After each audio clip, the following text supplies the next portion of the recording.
I lost a lot of things when I became disabled. Football, it became that continuous thread that was still me. My first match was in the mid-1970s. Went with my father one very cold winter's evening. I remember the excitement of an 8-year-old boy walking up the steps and just look at the pitch, and that was the thing that even to this day sends a shiver down my spine. I went to my first match when I was 13. It was wet, cold, we lost. I came along with my son and it was just amazing to watch his excitement. Standing, singing on terraces, come rain or shine. I was absolutely hooked from day one, really. 7 years ago, I went to a trampoline park and I broke my neck on one of the pieces of equipment and was going to be paralysed for the rest of my life.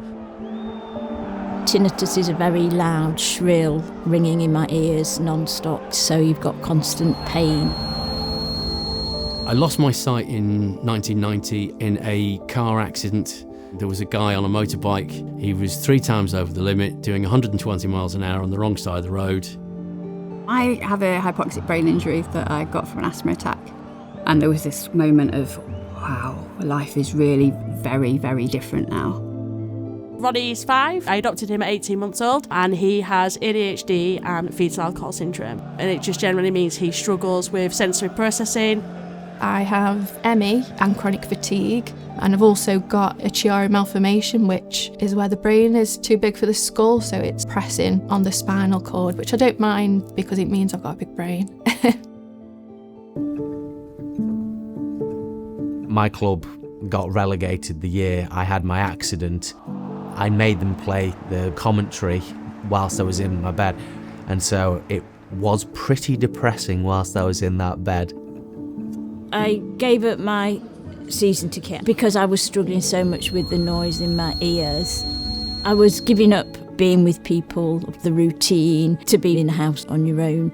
I first took Ronnie 2.5, so I was very limited on my knowledge, and he ended the match crying. Was I actually causing him more distress by taking him? I was determined that just having lost my sight didn't change who I was. The first thing I thought about after I got out of hospital was, when am I going to get back to the football? I had to think about all these things I'd never thought of before. So access, support, it was quite nerve-wracking. As I was making it along to the seats we were going to be sat in, there were just lovely people. They were the ones I fell in love with before anything else.